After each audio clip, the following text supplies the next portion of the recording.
I was introducing you, and you have worn multiple hats in the 50 years of your professional career, from advising to the national governments, to UNESCO and WHO, and being an entrepreneur, started 3 companies, and presently being a director of the Resilient Design Lab Toronto, and co-founded Strongly Sustainable Business Models Group. So how has your journey been, and what is your inspiration behind the work that you're doing presently? Yeah, well, the journey really is such a long journey, has to have, ups and downs as always. The one thing that I learned sometimes the hard way is that you cannot stick with one career. I'm currently probably at my 7th or 8th career, different career. And 15 years ago, if you told me that I'd be teaching non-engineering stuff in a design and art school, I would have laughed at that, but here we are. So I think the key issue is to be aware that we have to adapt continuously, and so that means multiple careers, and also to have the courage to recognize opportunities and take the risk with those opportunities. I mean, so old saying, no risks, no rewards, right? Yeah, that's in short my journey. Great. So you are presently leading Resilience Design Lab, and you also co-founded Strongly Sustainable Business Models Group. Would you like to share a little bit more about these initiatives? Sure. So the Resilience Design Lab was founded in 2016, way before the word became a buzzword and in the mainstream and so on. And it came out of the SSBMG, so Strongly Sustainable Business Model Group. So it's a very long name. We always use the acronym. And Strongly Sustainable Business Model Group was a research group looking at business model based on strong sustainability. So almost everything we are doing today in so-called sustainability is unfortunately in the so-called weak sustainability, which means we're slowing down the damage that we're making, but we're still depleting natural capital and social capital.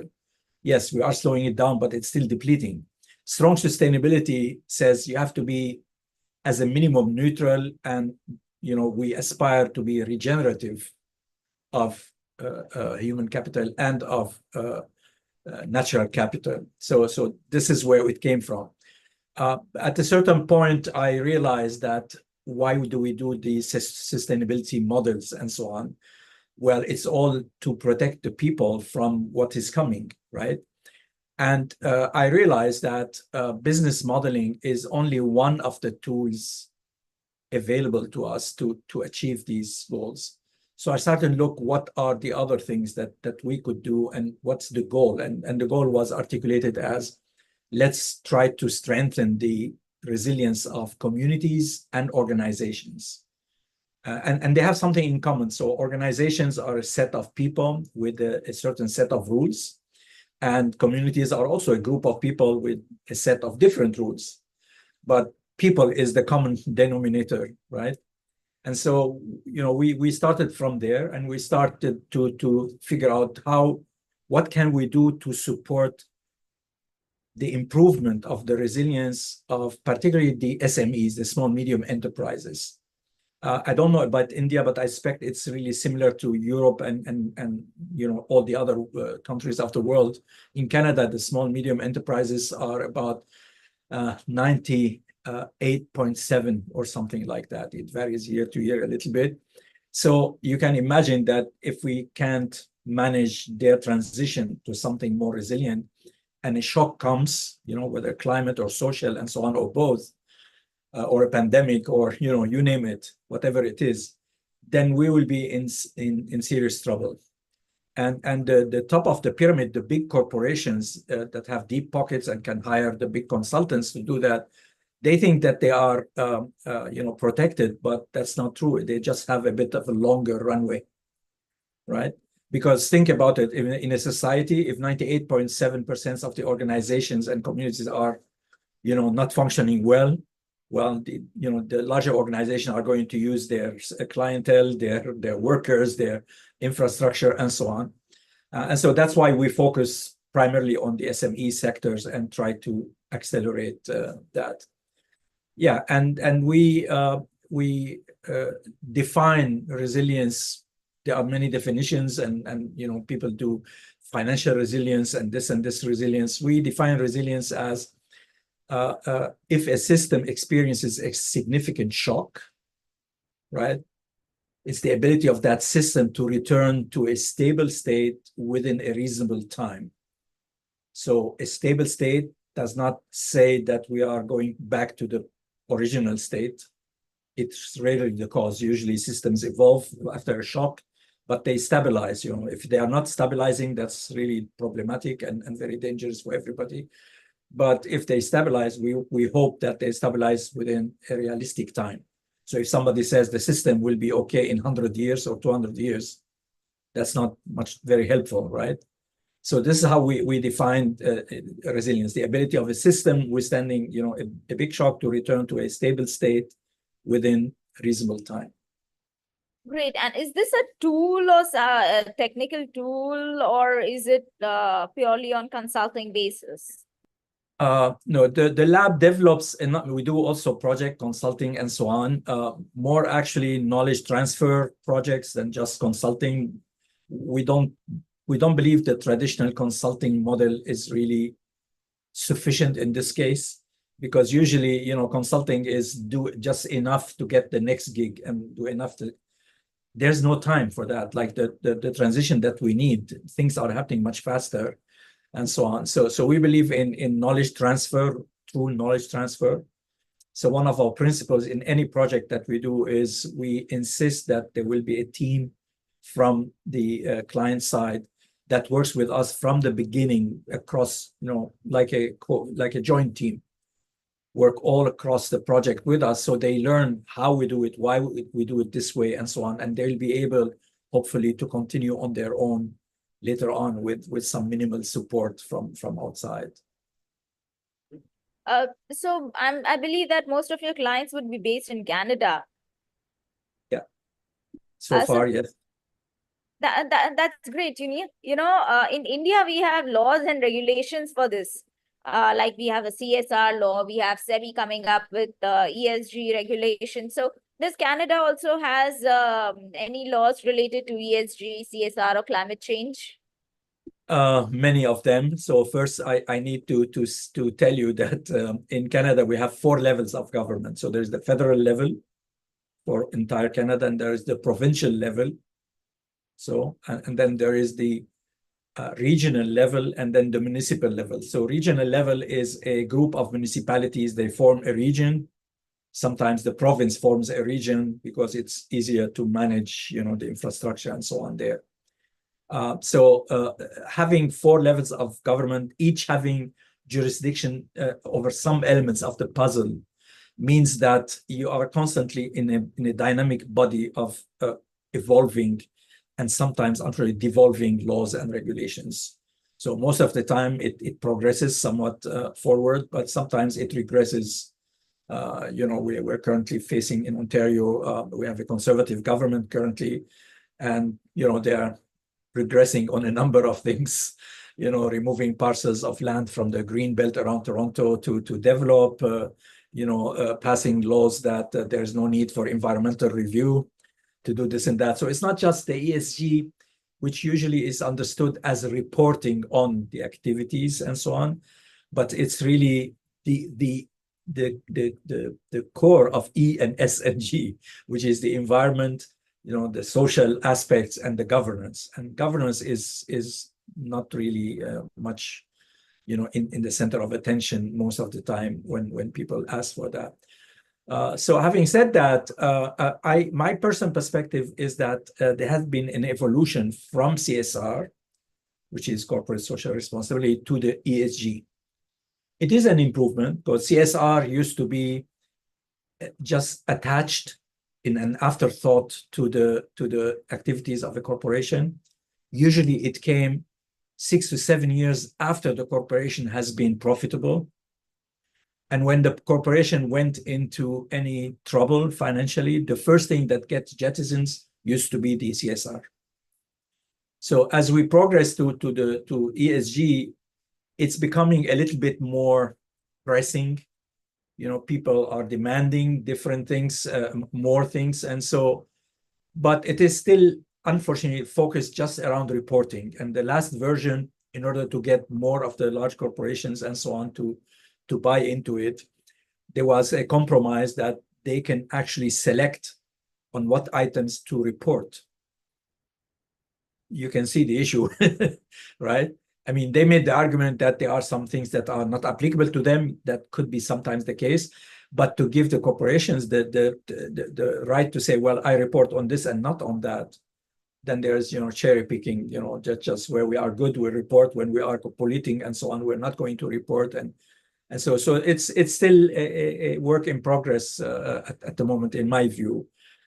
So the paradox is, when things get economically tighter, right, people's readiness to care for the environment or each other actually declines. Right? When the going is tough, a lot of people say, "No, me, like, let me protect myself, my family, and so on. I don't care about anything else." And you know, in many countries that you can see around the world where there are severe crises socially, politically, and so on, nobody can talk even about the environment. Like, you know, everybody forgets about it. And the problem is, when that happens, you know, it actually makes the problem worse, right? That's the paradox, is that when that happens, from my view, at least, I don't think the solution is to try to give everybody the so-called Western standards of living and so on. I think these are very, you know, wasteful standards, even, you know, in all the West. And we cannot afford them, because we only have one planet. And the calculation is if you wanted to give everybody that, you need 2.5 planets, right? Which we don't have. So what has to happen is that we have, it has to be through a more equitable distribution of the wealth generated globally. While at the same time shedding a lot of the wasteful luxuries we have been trained to desire, right? So everything, the advertisement, you know, the corporate world and so on, they are just training us mentally. You need to get this shiny object, you need to get this better car, you need to get this and that. We need to wean ourselves a little bit of that. That's the reality of things. So what are some of the key laws and regulations in Canada because of which the companies push to adhere to it? Well, as I said, I'm not a lawyer, so I'm not the expert in the laws and so on. But there are many of them. For example, at the municipal and provincial level, there was a movement to create national parks and green belts that are excluded from development around cities. But then, as in our case in Ontario, comes a government and says, "Oh, we need to build more apartments for, you know, for rental, etc." And they can't find any other land other than parcels of the green belt. They have been quite an uproar. They had to reverse, but it was almost violent. And it turns out that they had actually informed some of their connections among the developers that they are going to release these parcels of land. So those developers bought those parcels of land for low cost, right? Assuming that, okay, you can just not even build anything. You can just buy it low and sell it high and so on. So there are some laws. We have laws about the environmental assessment for big development projects, which have to happen. Again, they are, as I said, it's a dynamic, fluctuating things. In Ontario, we have a location on Lake Ontario, which was public-owned lands, and it used to be sort of a mix of a museum and activity and park and so on. And suddenly the premier of the province here signed a deal with a Austrian company to develop a spa, 360 million spa on the lake, and so on. And it becomes almost like a private thing. So it used to be commonly owned land, like public lands that the people owned. And now suddenly it's going to be so on. So there is a fight going on at the moment, again, with multiple groups. One of the fights was, again, they want to court and ask, let's do the assessment, environmental assessment of what this huge construction is going to do to the environment there and the water life that is at the shore of the lake, and so on. And what the government did, because they have majority at the moment in the parliament, is that they passed a law that there's no necessary environmental assessment needed. So, so it's up and downs. The federal government passed laws on the carbon tax, they call it. So whoever is polluting more has to pay tax. And what they did is they compensate the population, the individuals, the families, for the money that it would cost them because of these imposed higher prices, right? We charge the polluter passed the price to the consumers. So the government compensated the consumers, but kept the pressure on the polluters or on the industry. And there is an anti-movement now from the industry coming up, said like, no, this is too bad. The economy might suffer and so on. So there is a struggle. As I said, it's like a sea. It's not like I said. It's sometimes it's stormy, sometimes it's calm, but it's a work in progress. Yeah, totally. Like they are learning from their mistakes, I believe. Hopefully. I don't think it is just mistakes. That's my personal opinion. I think there are interests. So they know that this is not good for this thing, but they are focused, whether by law, the corporate law, is to maximize the profits for your shareholders and so on. So they think they are serving that law, or they have vested interest, or they want to protect that. And that's how it operates. It's not ignorance, it's not, and so on. There is some learning happening on what's the best way to deal about that. What are the best way to collaborate across the 4 levels of government? That is happening to a certain extent. But again, you have like a liberal federal government with a conservative provincial government with a, social democratic city government, and so you have to have the art of creating alliances and trying to work together. Absolutely. Well, very well said, sir. Since you have been in this space and working towards sustainability, would you like to share some of the case studies and initiatives that you have consulted, some successes, some learnings? Yeah, so I would preface it by saying, climate change, the big word, before I hesitate to use it for the consulting, because consulting on climate change are really initiatives of primarily the domain of the UN and national governments, and sometimes huge multinational corporations. The government departments, when they do consulting and so on, they frame climate change as a request for some environmental terms, rarely in social terms, right? When they do that, almost no one requests consulting on governance issues. It's rare. It happens, but it's rare compared to the other domains. And there is also the private sector, who is also very powerful and very rich and very able to move. And some of them try to do the right thing. Some of them are still in the old way. So the way in the Resilience Design Lab we approach this, to set our strategy, is a couple of premises. There are 2 premises, really. First, we believe no single entity at any level, no state, no group of states, no corporation, no city, and so on, can solve the climate change and social challenges alone. So that's the first premise. Therefore, we will always need diverse, highly diverse, multidisciplinary teams to do that, to solve those, address those problems. The second premise is that when we looked around, is that very few schools, if any, are teaching the skills of operating within such highly diverse multidisciplinary teams, or even leading such teams, right? So there are different leadership concepts actually that you need for such teams and so on.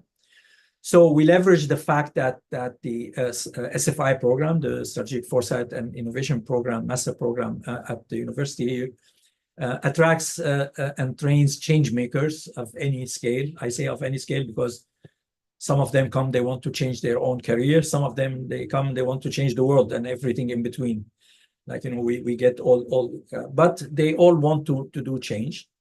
So we focused our efforts on understanding the needs of some of these collectives. So if there is a highly diverse and multidisciplinary collective, what are their actual unsatisfied needs at the moment, right? One of the things we discovered in a lot of organizations that are mandated or interested in climate change, there's a huge communication gap. I call it even a chasm, you know, between the scientific technical staff and the decision-making staff that has, you know, holds the purse, you know, to spending and so on. For example, we have here a project with the regional Peel government. So Peel is the region west of Toronto, multiple cities, you know, that came together to be the Peel region. And they did an assessment of their climate change vulnerability. Okay, they wanted to know how vulnerable they are as a region to the climate change. And they did it, obviously, in each of their departments. You know, each government has departments: public health, agriculture, water, you know, sanitation, etc. And then they came all together, you know, a lot of scientists and engineers and so on, you know, a lot of excellent data, and tried to synthesize this together in order to send it to the council for funding, okay? That synthesized report was 600 pages. They sent it to the council. What do you think happened? It bounced back immediately and came back. No council can read 600 pages or understand 600 pages. Yes, they wouldn't even understand all the nitty-gritties written out there.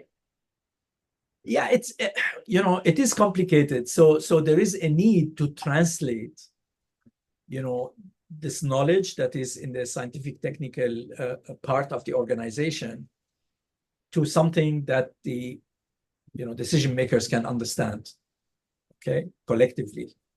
And so they came to us and we developed a process that we call the mega map process, which includes a whole number of things. One of them is, how do you prioritize when each of the components of your own government, own region, for example, the different cities, each had slightly different priority lists. Each wanted to be this and that. Each wanted, so how do you do that? So sometimes we use strategic foresight. We expose them to strategic foresight so that they can understand, oh, this is, you know, this possibility that's coming in the future is so important or so serious that we need to revisit our priorities, right? So there's that prioritization phase where they have to learn how to, you know, negotiate and compromise and reprioritize so that we develop a list of common priorities, a shorter list of common priorities. Initially, when we started, there were 5, 6 cities in the region, each with 10 priorities. So that's 50 priorities. No politician can deal with 50 priorities, right? So we had to guide them through that. Then once they had that, you know, then they needed to understand, and scientists and engineers are not always good at that, what is the audience we are targeting? What makes them tick? Those decision makers, what are their pressures? What are their agendas? What are they there to do? And if you don't align that with their priorities, with their needs, then you will never come through. So there is an alignment issue that has to happen also between the two. And then once you have done all of that, you know, studied your audiences and aligned and so on, then we visualize actually the key data after prioritization in a way that is optimized for the audience there. And that makes then the decision making much easier and so on. So it's focused on helping from data to decision making, that gap, to close that gap. That's one example, of the kind of projects that we do. It varies a lot. We did with the federal government ministry, we did something. They were interested in what is Canadian identities. In Canada, traditionally there were two identities only, French or English, and the reality is there are many more. There are indigenous people that were there. There are so many other ethnic groups that are there now, quite in numbers, and so on. So we went through a whole process together with a joint team with them to define the future of Canadian identities in the plural, and so on. So these are some of the That's projects quite that task. I must say that dealing with the government plus the corporates and trying to get them on the same page, it's not an easy job. Yeah. We will find the common ground not by just preaching to them. The truth is, what we are doing environmentally and socially, we're not doing for someone else. We're doing it for ourselves. Like nature can be very well without us. It will survive whatever happens, it will rebuild, and so on. It's the humans that are at danger. So once we understand at both sides, corporate and government, that we're doing it for ourselves, for their own interests, our own interests, then suddenly people start acting on that. Even like Coca-Cola or Pepsi-Cola, once they realize that preserving water resources is the key to their industry. Without water, they can't do any drinks and so on. Then suddenly they started caring about water resources and preservation and so on. So, but it's still a long way to convince people and show people that it is in their own egoistic interest. This environmental movement is not anymore about altruistic. We're doing it for the next generation. We're doing it for the nature. No. We're doing it for ourselves. No one else. And as we progress with convincing people by that, then people will see their own interests and they will come closer to work together, hopefully. Yeah, totally agree with you. Now, on this note, I would like to ask you, is it profitable to integrate ESG in business? What is the cost versus benefits? And any case studies from your experience? Yeah, so before I answer this question, I want to start by quoting David Brower. He said, "There is no business to be done on a dead planet." So let's put that out there.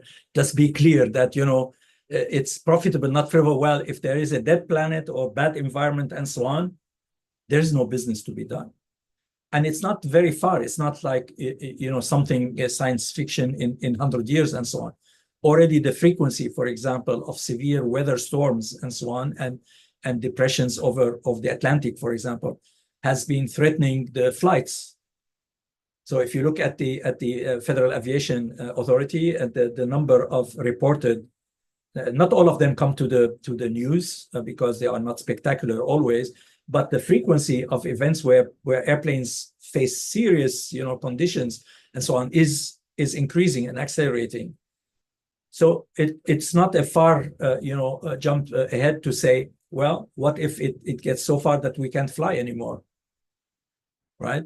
So we need to realize that, first of all, that be in perspective. As I said, there is no business to be done on a dead planet. The next thing is, rather than what I say, I would refer you to a colleague of mine who was part also of the Strongly Sustainable Business Model Group, and is now part of an organization that is called the Future Fit Business Benchmark, which you can Google and find out. He has written multiple books, and in his book, The New Sustainability Advantage, he detailed 2 case studies. One on how environmental and social measures, not just their reporting, but applying actually environmental and social measures in a corporation, impacts both the top and the bottom line. And the findings are surprising. Even with very conservative assumptions, actually both top and bottom line improve. So this old notion that if we do this is a cost, it's not correct, actually, right? And he had to actually tone down the results he got, he made the assumption more conservative, because the results were so surprising that we feared that people would not believe them, right? And he put his calculators and his simulators online for free. So anyone can go to his website, take that, and you can input the data of your own organization and see how that could impact positively both the top line and the bottom line.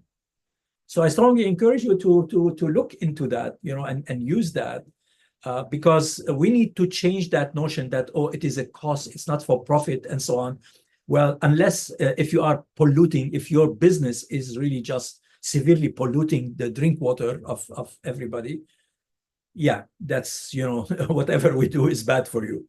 But other than that, there's plenty of space and plenty of things to actually have sustainable, in the sense, long-term sustainable businesses that can not only develop, but flourish, actually.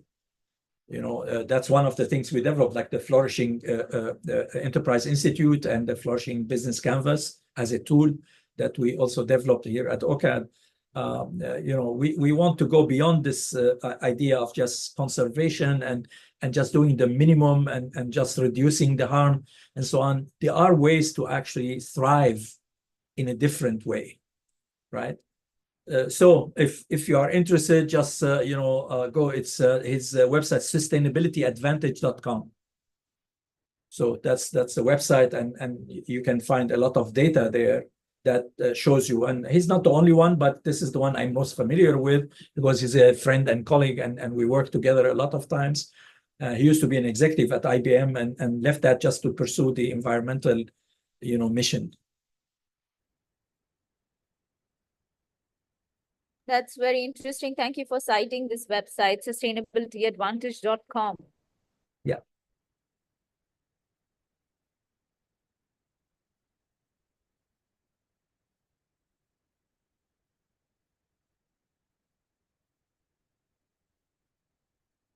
Hello? So, sir, we have knowledge gap in the industry. So we wanted to know, how can we bridge this knowledge gap for the present and for the upcoming generations? What are I understand your question, and my understanding is that you are a training institute as well, right? the courses? What are the subjects that you? Yeah, Arjad, your video is freezing, so let me try to answer that. I think the most urgent and critical knowledge gap is in why and how we must work in these highly diverse multidisciplinary teams. We know there is research that shows that these teams are much better in solving complex problems, but we also have data that shows that the experience of those teams solving those complex problems is not very nice. Whereas the more homogeneous teams, they are not very good at solving complex problems, but they have a blast doing it. They have fun doing it because they are very similar people. So we started at our end, and I think you should consider that same question. Can we make that experience of highly diverse multidisciplinary teams much better? Can we make it a reasonable experience, even a pleasant experience at times, right? Because if we do, then we have a very powerful tools in those teams that can address these problems. So there are 4 knowledge domains, in my view, that are important. The future thinking, which is strategic foresight and futures. Business thinking, because without economic sustainability, no organization can continue doing anything, good, bad, or ugly. They just fold then and go away. The design thinking, which is, thinking about it. Design thinking started saying human-centered design. We prefer to say humanity-centered design, which means we have to involve all the stakeholders in a project, even the ones that were not direct client or user of the projects. And all these 3 domains are actually integrated by a 4th domain, which is the system thinking. So unless we develop system thinking, people don't realize how things are intertwined. We got an example of that during the pandemic, and suddenly a problem somewhere, in Europe or in India and so on, went down, and it became a wave through the supply chain, and everybody is still today talking about supply chain issues and so on, because it's all in one system, complex system. So understanding how complex systems work and how solution to complex system look like is important domain. So these are the 4 knowledge domains I believe that should be in any training program that is serious about countering this. There is a set of soft skills that goes with those knowledge domains as well. And I'll name a few without, as examples, not as a exhaustive list. Empathy, emotional intelligence, understanding the creativity preference of team members, adjusting your own preferences within the team based on the constitution of the team, adjusting your communication style based on that, conflict resolution, negotiation, facilitation, and probably one of the most important is the practice of non-hierarchical leadership. We have currently a notion of leadership that's always very pyramid, very hierarchical. So I'm the boss and I tell people what to do. But there is another system of hierarchical, non-hierarchical leadership that can be applied. In fact, we use one system to look at the creativity preferences of people, this creativity style preferences, and there are 4 big categories.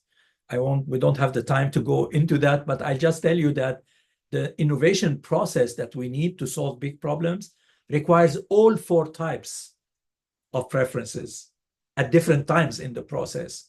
So, so we need to bring those soft skills, and nobody is teaching them, unfortunately. We were the first to do that and to publish a little bit about that.